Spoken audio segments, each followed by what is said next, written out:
As we close this 18th edition of the European Space Conference, no doubt a great deal has been learned, a lot certainly has been shared, a lot of opinions, ideas, perspectives from such a diverse range of speakers. And to help us summarize just a few key takeaways, we have two different sets of people to come up on stage. First of all, please welcome on stage Hermann Ludwig Moeller, the Director of the European Space Policy Institute. Hermann?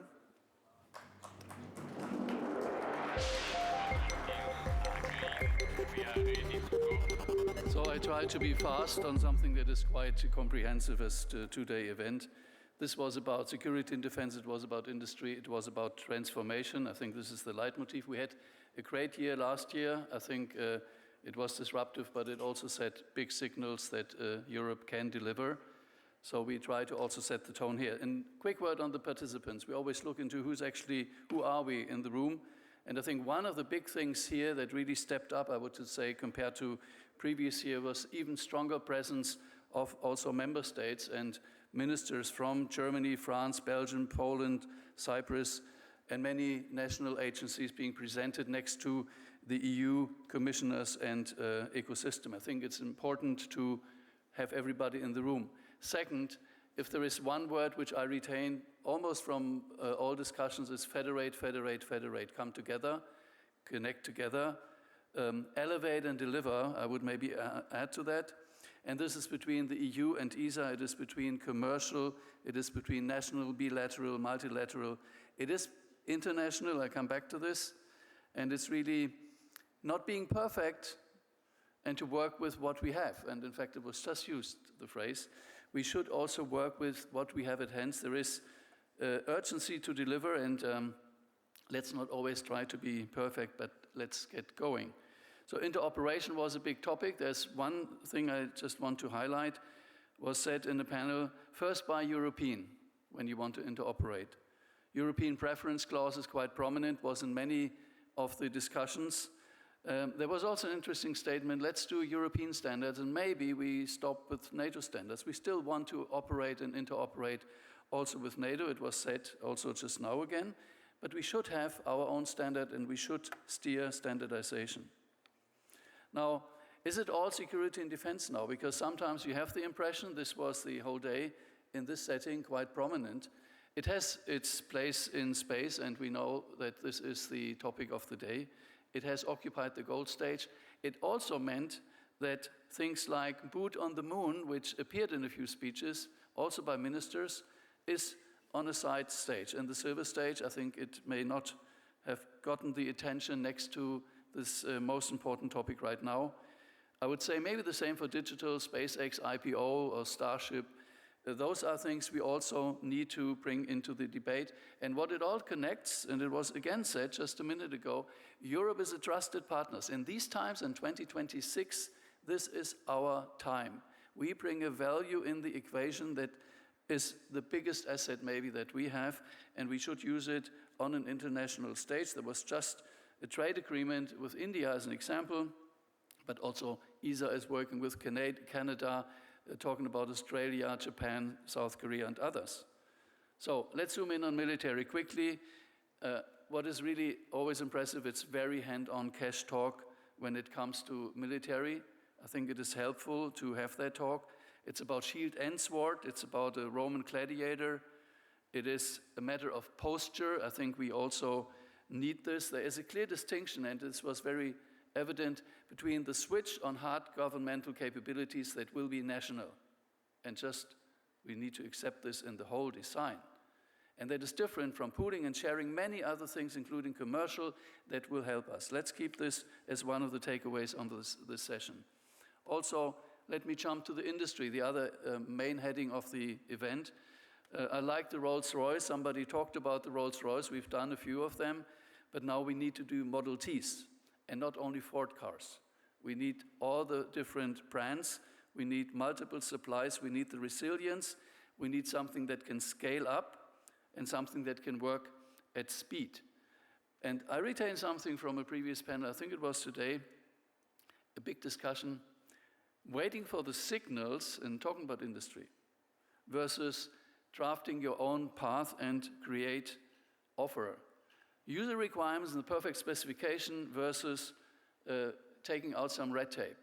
It doesn't mean that you do not respect the use case that you want to serve, but industry can step forward and maybe doesn't do it sufficiently yet to really offer solutions to the system. I think the panel we just witnessed is a very good example of this. I really enjoyed a lot of this discussion. I would say we talk about war, we talk about 2029.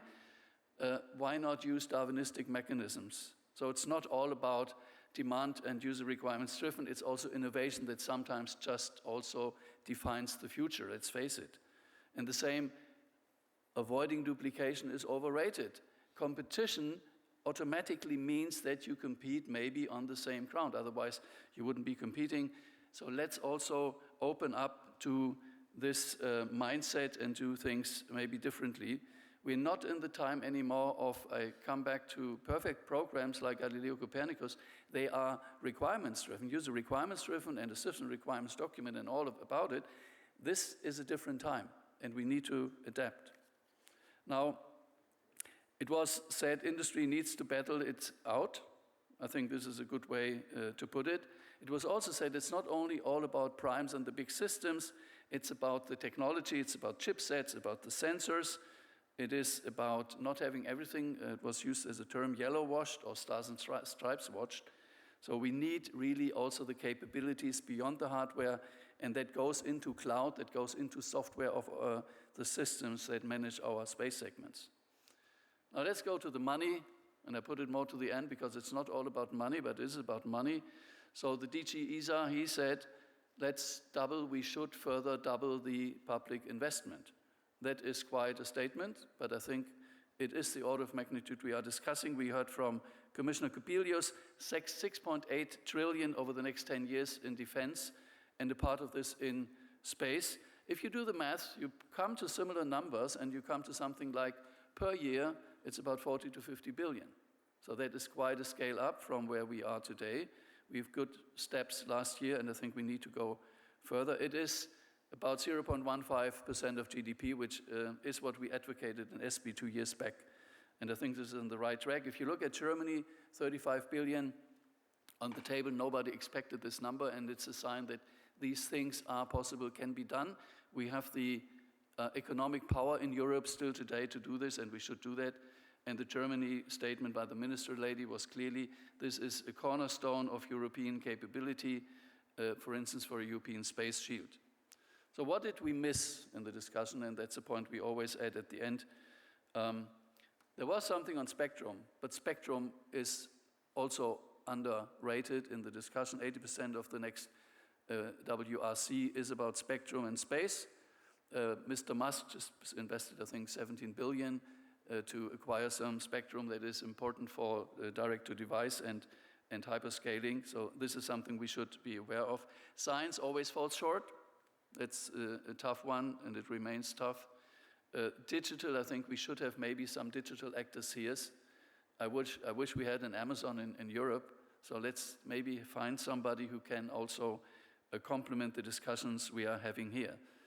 And maybe the same for some of the defense actors and industries, because this is really the ecosystem we are steering into. So look to the future, and I like the water glass half full or half empty. It should be half full. I mean, we need to have this positive attitude about ourselves. I think we have all the reason to be optimistic, and we can really deliver on something that we cannot only leave to the hands of the billionaires in Davos last week. It was very evident, very clever statement, somebody. There are cycles in policy, and they may come and go, but billionaires may occupy the space, and this could be the bigger threat. So Starship may not be launching competitors in the future. That was a statement in the launcher panel. So let's make sure we have these capabilities. We should also change the language and the narrative to be more frank about the discussion, to use terms, and they have been used by the military more today than in the civilian debate, about the space shield, wartime ready battlefield. Those are terms, they are new to us, and I think we need to understand how we deal also with this language. So positiveness is important. I come to a conclusion. I think we need to exit or enter the year with a high note and a message out there, to find our North Star, also certainly on the Star Shield, but also on the post-ISS. We spend 100 billion as mankind, about 10% in Europe on this. What is the next step after post-ISS? And it was said the vision on space transportation 2045 is certainly an element, and I would argue those are political mandates and they belong to Brussels, and this is really maybe my closing the circle, coming back from industry to institutional actors and actors here in Brussels. And with this, I would close, and I would say, let us be positive, let us show posture, let us aspire and deliver and really come across with a can-do attitude. Thank you very much.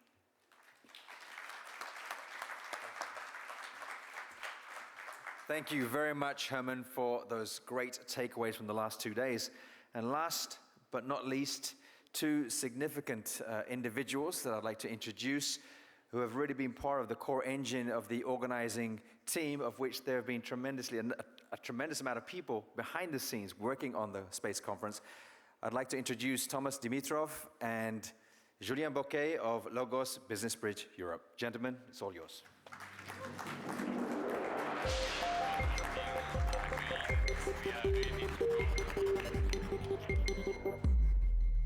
For the last survivors. So thank you very much again for coming to the conference. We're very satisfied with this edition. I hope you're as well.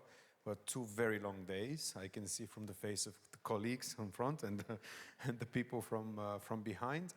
But again, once again, I think Ludwig made an amazing recap of all of the important announcements, so we're not going to repeat that.